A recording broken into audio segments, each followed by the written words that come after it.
Comenzamos directamente con toda la información. Primero saludo a mis compañeros. Gise, buenas noches. Buenas noches, Diana. Buenas noches, Nicolás Buenas Luca. noches, Diana. Y principalmente centrarnos en la economía. También un poco como consecuencia o coletazo de lo que fueron los resultados de las PASO del domingo, porque aquí los diferentes comercios lo que fue sucediendo es que no tienen precios de referencia. Y ante esto, algo que parecía solo del mercado, de las acciones y del dólar, va afectando en la vida cotidiana a los precios con los que uno está día a día. Vamos a hablar de todo esto con Miguel Ángel Calvete, que siempre nos ayuda con cuestiones más terrenales de la economía. Es presidente del Instituto de Estudio de Consumo Masivo. Buenas noches y gracias por estar aquí. No, buenas noches y gracias por invitarme. Yo tengo varias preguntas para hacerle, porque a veces no encuentro explicación ante que las compras cotidianas empiezan a tener referencias de incógnita, ¿no? No sé cuánto me va a salir la carne, no sé cuánto me va a salir el detergente y demás. Y ahí me pregunto, ante los aumentos o posibles aumentos, ¿qué es lo que pasa? ¿Hay especulación? ¿Hay falta de responsabilidad social? ¿O realmente se ven empujados a tener que aumentar los precios? Bueno, en principio, un 30% de evaluación en un fin de semana es impensable que no genere un efecto cascada desde la macroeconomía, obviamente a la economía de todos los días, ¿no? Hay muchos productos que tienen una relación muy cercana a commodities, caso de harinas, aceites, productos de alta rotación de canasta básica, y obviamente son los que de manera más lineal o cuasi lineal acompañan al aumento del dólar. Hay otros que no, otros que en el caso, por ejemplo, de productos frescos o carnes y demás, básicamente el tema de carne, que era uno de los temas que se estaba debatiendo, pues viene aumentando estos últimos días. Lógicamente el pequeño empresario o el pequeño comercio se cubre en función de su valor de reposición. Ocurre también con los productos perecederos y los productos no perecederos de consumo masivo. Lo vemos esta semana, básicamente el día de ayer y hoy, ya anunciaron aumentos que van entre el 11 y el 15% en productos secos para reposición, o sea que automáticamente ya pero lo no trasladan. pueden en la reposición aumentarlo. A mí me enojaba la situación, porque hoy me pasó algo muy lamentablemente, puntual. bueno, hay una situación de especulación muchas veces, pero por lo general los stocks lo tratan de defender y de hecho no se estaba entregando. Pedidos que se tomaron la semana pasada de muchas grandes de cadenas de supermercados, comercios, industrias que compraban insumos para elaborar determinados productos. Si se compraban 100 unidades o 100 bultos de un determinado producto, se estaban entregando 20 o 30 esta semana. Es decir, la gente retiene eso, obviamente. Y no quiere vender. También es cierto, y ahora Diana, no lo charlamos esto antes, contará su experiencia, pero me ha pasado a mí hoy al mediodía de comprar una bebida que se entrega en consignación y se vende por consignación y me la quisieron cobrar lo que se les antojó y le dije, me estás estafando. Hay sin duda que hay mucho. Estás aprovechando. Sí. Bueno, estas coyunturas justamente hacen que muchos comerciantes, muchas industrias, muchos distribuidores y demás generen y especulen, ¿no? Entonces hay de hecho, como un poquito de cada. Hay un combo, pero por ejemplo, si analizamos el caso de precios esenciales, que son fundamentalmente 16 grandes compañías, grandes corporaciones multinacionales, también están entregando de forma mucho más. Hay una retracción en la entrega de los productos y vemos, no te diría que desabastecimiento, pero vemos pocos productos de los que son precios esenciales. ¿Pero eso es porque no hay o porque no quieren entregar? Hay una gran diferencia Porque, en ese caso. No, ¿viste? en realidad es porque no quieren entregar. A ver, hay, pero lógicamente ante esta situación presionan, en este caso al gobierno, a través de la Secretaría de Comercio, como para reacomodar sus precios por la coyuntura. Pero ¿no? lo que dicen es que no se saben porque no hay precios, ¿no? Incluso, bueno, concesionarias, esto no es consumo de cosas que sea, claro, de todos los días, pero concesionarias que no estaban vendiendo autos, pararon de vender porque no sabían a qué valor, bueno, Chevrolet creo que ahora ya aumentó 23%, pero no hay precios. ¿Quién forma el precio? En lo que es bienes durables, obviamente hay muchísimos insumos importados, no se sabe hasta cuánto va a llegar el dólar, es decir, hay una especulación permanente. Entonces, obviamente lo retiran el producto de la venta o no hay entrega. O hay entrega dolarizada. Es decir, dolarizan los valores. Ocurre también con los alquileres. Están sacando muchas propiedades en alquiler, incluso departamentos, es decir, no propiedades importantes, pero la gente ante la situación está lógicamente, no especulando, muchos resguardan su patrimonio, pero en el caso de los bienes de consumo masivo sí hay una especulación, sin lugar a dudas.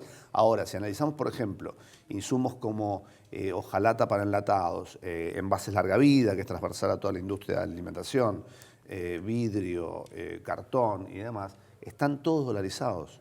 Entonces, en mayor o menor medida, la devaluación obviamente impacta de forma lineal, porque no quiere decir que sean importados, pero sí tienen insumos importados. Claro. Lo único que amerita, que justifica digamos, el aumento lineal en función de la devaluación, son aquellos bienes que son importados. Claro. En el caso de los automotores, no nos olvidemos que no son fabricados en la Argentina. Claro. Prácticamente son ensamblados, el 70-75% de los componentes no son argentinos. Perdón, ¿no? El año pasado hubo a lo largo de 6 meses una apreciación del dólar de cerca del 100%. Y no se vive esta situación de desabastecimiento ni de especulación. ¿Qué cambió en el medio? Carlos, ¿me escucha ahí? No hay el año pasado no hubo una situación de desabastecimiento, tampoco la va a haber ahora, pero sí hubo aumentos de precios. Sí, aumentos sí, pero esto de que retrajeran o algunas empresas cierren por 2 días o que no se entreguen autos. Estamos es un año electoral. Y o sea, fue mucho más grave la devaluación del año pasado frente a esta. Sin lugar a dudas, pero no era un año electoral. Claro. En los años electorales hay otra expectativa. Esto que veníamos diciendo al inicio, ¿no? La política y la economía ahora se retroalimentan todo el tiempo. Exactamente, hay otra expectativa y lógicamente la inflación en la Argentina, el 70% de la composición de la inflación es la expectativa y justamente la falta de confiabilidad en planes de gobierno, más allá de la irresponsabilidad, ¿no? Ahora, si me permitís, me da la sensación, ¿no?, que todos los argentinos en algún punto buscamos en estos momentos una solución.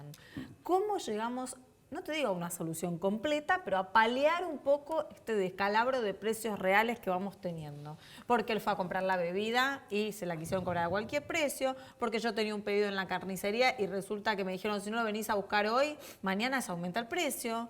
¿En qué quedamos? Bueno, en principio creo que hay que separar lo que es la gestión gubernamental del acto eleccionario, ¿no? Lamentablemente creo que en el día de ayer y hoy, bueno, pero estamos viendo situaciones que realmente habría que separar el rol de candidato del rol de medidas económicas a tomar de aquellos que tienen hoy la potestad y el poder político. Necesario, de gestionar. Exactamente. Es decir, si uno va a anunciar o evaluar un resultado de una elección con un candidato, lo tiene que hacer desde su búnker partidario, no desde la casa de gobierno.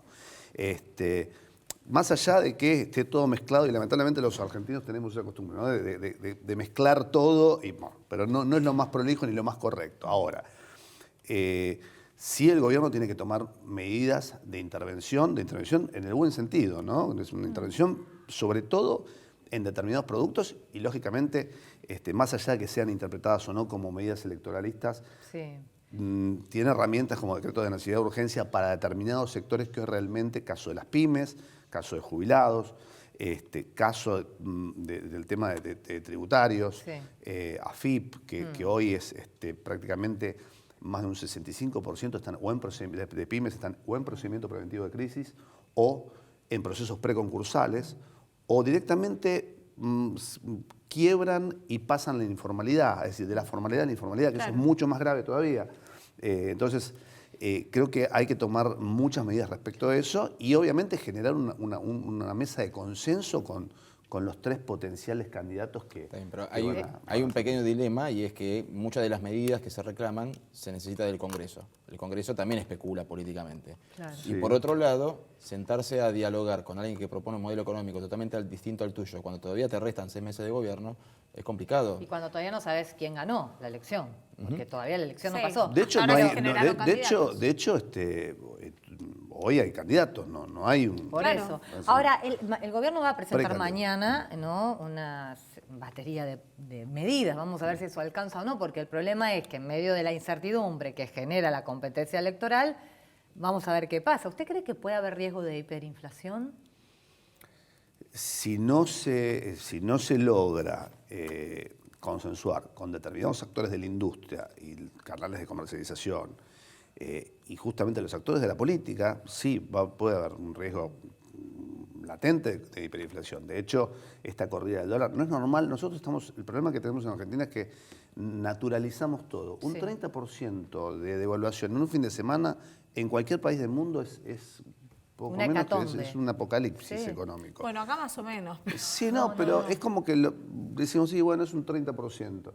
Y en realidad es una locura, más allá de que si intervino a tiempo o no el gobierno en el día de ayer, la banda era hasta 51 pesos y el gobierno intervino cuando estaba en 57 pesos, si lo hicieron en función de una visión electoral para un determinado sector del electorado, démosle la interpretación que sea. Lo que sí se ve que hay en algunos sectores del Ministerio de Economía o del Banco Central, alguien tiene una responsabilidad en eso. Claro. No podemos darle al votante la responsabilidad de los problemas económicos, ¿no? Miguel, te pido que nos acompañes a escuchar el análisis también de lo que llega desde el exterior y de cómo analizan la situación de la Argentina. Vamos a tomar contacto con Carlos Sarázaga, es economista y asesor de asuntos latinoamericanos en la Reserva Federal de Dallas. Carlos, gracias por atendernos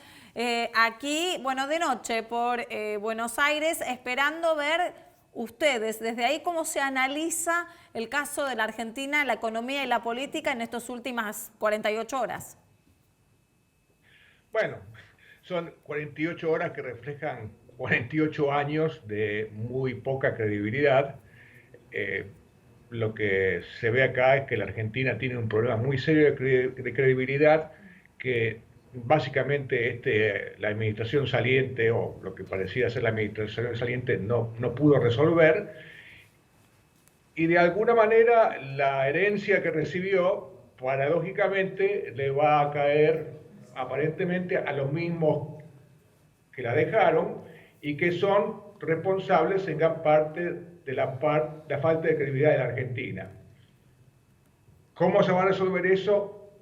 ¿Cómo va a resolver la siguiente administración este problema? Es un gran intríngulis, pero hay que ser conscientes de que ese es el problema.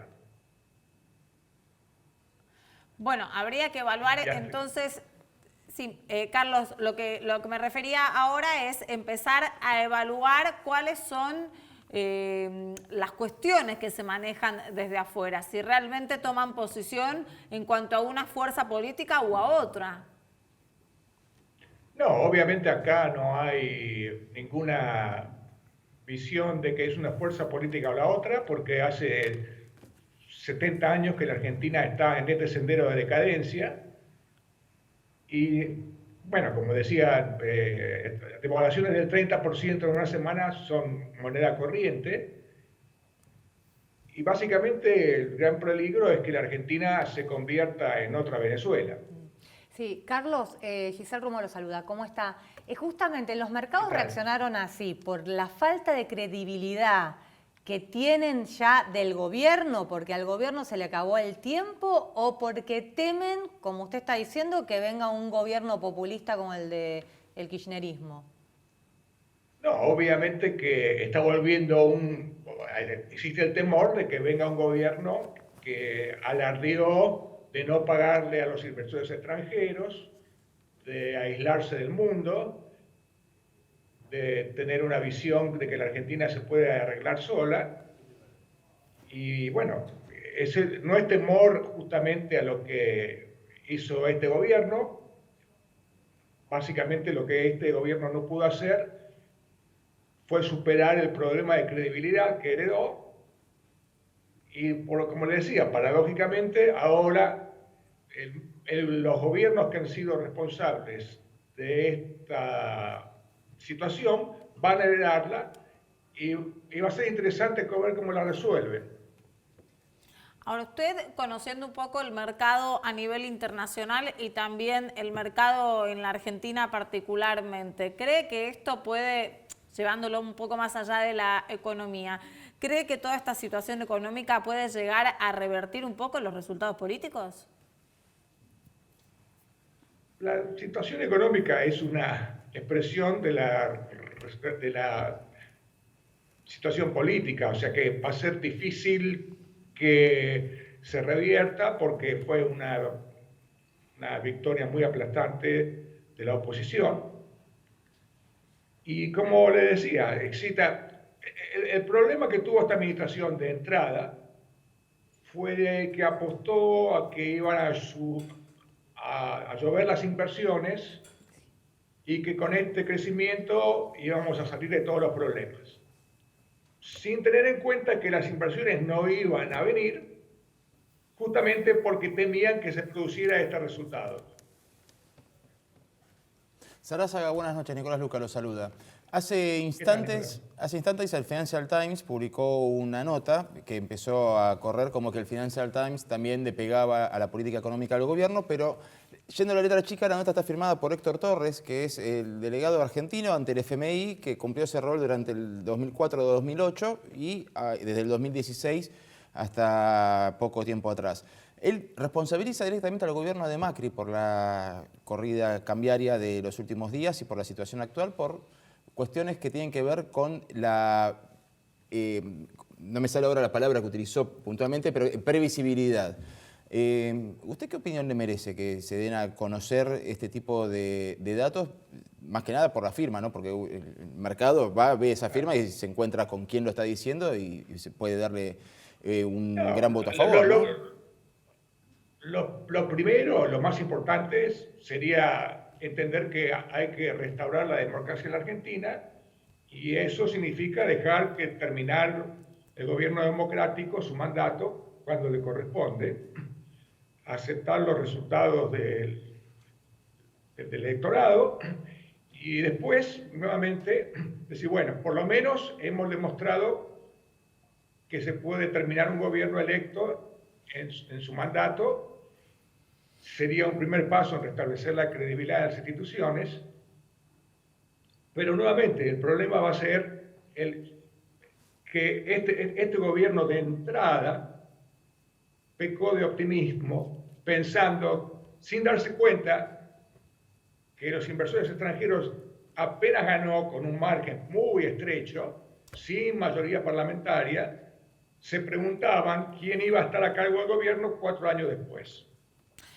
Carlos, yo diría que ese es Carlos, le agradecemos mucho el contacto aquí con el canal de la ciudad. Buenas noches. Buenas noches. Bueno, vamos a continuar analizando toda la economía real también acá con Miguel Ángel Calvete, que está con nosotros, y queda sobrevolando también con lo que dijo Sarasaga recién en el Skype, que nos hablaba desde Praga, una situación que se repite en las redes sociales, que a veces en las charlas también se da, y quiero bajarla al consumo también, que la Argentina puede llegar a ser Venezuela en el caso de que gane la oposición. ¿Usted cree que realmente puede llegar a haber un desabastecimiento como el que vive el país latinoamericano? No, son dos matrices industriales, económicas. Porque hay un miedo que sobrevuele y que todo el mundo, claro, que todo el mundo quiere decir. Son distintas matrices de país, con no conocer los dos países. Argentina es un país que tiene industrias, que tiene integrada prácticamente toda la cadena de valor, desde las materias primas hasta la industrialización, más allá de que esté deteriorado toda la estructura industrial, pero dista mucho de ser Venezuela, que es un país prácticamente que no tiene industrias y tiene monoproducto exportador, que es el petróleo. Y esto también me gustaría que vuelva a aclarar también una vez más para que quede bien claro a la gente que nos está viendo que muchas de las veces cuando hay desabastecimiento de determinado producto es porque se retiene por parte del mayorista. No, aquí hay una especulación concreta en muchos casos donde con mucho exceso defienden su costo y valor de reposición de los productos. Pero en realidad lo que hacen es tener un capital parado porque saben que a la semana siguiente o a la otra semana van a tener un incremento, ¿no? Ahora, Alberto Fernández dice que va a revisar el acuerdo Mercosur-Unión Europea, insiste con eso, y hoy se peleó con Bolsonaro, que realmente, o ayer habló, realmente es un misógino, un fascista. Yo coincido con Alberto Fernández en esa descripción de Bolsonaro, pero Bolsonaro es el presidente electo de Brasil democráticamente. Y por los próximos 4 años. Por los próximos 4 años. Y en el caso de que Alberto Fernández gane la presidencia, va a tener que relacionarse porque Brasil es nuestro principal socio comercial. Y Brasil viene desde hace rato con Bolsonaro queriendo patear y salir del Mercosur e irse a hacer un acuerdo con Estados Unidos. Entonces, cuando se dice podemos ser Venezuela, me parece que lo que se está diciendo es, ojo que podemos perder a nuestro socio principal mayor, principal socio, ojo que nos quedamos. Entonces, ¿ahí qué es? ¿Vivir con lo nuestro qué es? O sea, ¿vamos a fabricar celulares en Tierra del Fuego? No, yo creo que acá me parece que se está utilizando el tema del acuerdo Mercosur-Unión Europea. En la Argentina se está utilizando políticamente y se utilizó básicamente como un eslogan político, porque Bolivia lo aceptó, que es un gobierno, digamos, Brasil también lo aceptó. Más allá que Brasil siempre demostró interés en tener un acuerdo de libre comercio con Estados Unidos, que no puede hacerlo, ¿por qué no hacerlo? Brasil puso más reparos con la Unión Europea que Bolivia, por ejemplo. Exactamente. Pero, por ejemplo, en el caso de Uruguay, tener acuerdos de libre comercio no es malo, por el contrario, muchas veces. Y en el caso con la Unión Europea, son acuerdos que, leyendo la letra chica, son cupos, hay limitación de cupos, no es que van a entrar todos los productos europeos y nosotros no vamos a exportar más nada. Por el contrario, si analizamos el caso de Chile, el caso de Colombia, distintos países de la región, estos acuerdos de libre comercio los han beneficiado mucho. Y Colombia tiene una estructura similar a la Argentina en lo que es industrialización y demás. Bueno, pero por eso digo, retomando lo que dice Gise, ¿está peleando con nuestro principal socio? Yo creo que sí. Convengamos que hoy están en campaña. Claro. Bolsonaro, entre comillas, es el Macri brasileño. Y bueno, obviamente, en el caso de Alberto Fernández entiendo que lo ven desde ese lado. Pero en el momento que ya pase todo, sí, negocios son negocios. Negocios son negocios y es política internacional. Convengamos que Alberto Fernández ha demostrado, me parece, bastante cintura para volver a amigarse con sus enemigos, ¿no? De hecho, tiene la vicepresidenta, la cual hasta hace 6 meses criticaba. Así que para esos casos, esto es un tema de comercio exterior y más allá de eso está China también, que quiere generar acuerdos de libre comercio, que obviamente Estados Unidos también quiere hacer un acuerdo de libre comercio con Argentina. De hecho, se habló, pero el acuerdo con el Mercosur se viene trabajando desde hace prácticamente más de 16 años, 17 años. No lo empezaron a hacer, no lo hizo el macrismo. Es decir, este último gobierno cerró el acuerdo, pero se viene... Entonces, ¿por qué decir en campaña semejante ¿Y por qué porque están en campaña? Básicamente son cuestiones electorales. Ahora, usted que analiza tanto el consumo masivo, ¿no? ¿Cuál es la herramienta o el ítem que puede darle a los consumidores que quiere ir a tener sus compras de la vida diaria como para poder exigirle también al mercado que esté acorde de la situación Bueno, en principio no generar una psicosis apocalíptica de que va a haber un desabastecimiento o que no va a haber y salir a comprar.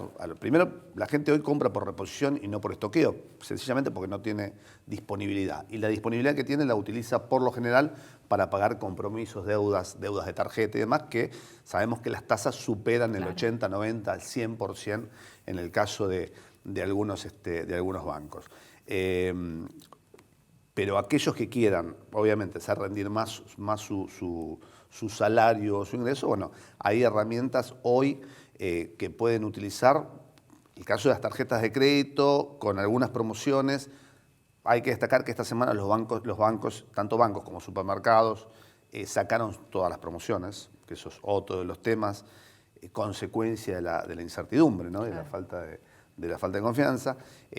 Como vos recién decías el ejemplo de los autos en las concesionarias, bueno, han prácticamente quitado todas las ofertas. Y las ofertas que puede haber esta semana suelen ser ofertas bastante engañosas. Entonces hay que recorrer mucho, ver mucho, tratar de ir a mercados en la medida de lo posible mayoristas, donde puede defender un poco más su salario, que obviamente va a haber diferenciales de precio y aumentos. Bueno, Miguel, gracias por estar con nosotros aquí esta noche. Nosotros vamos a hacer un corte y enseguida regresamos.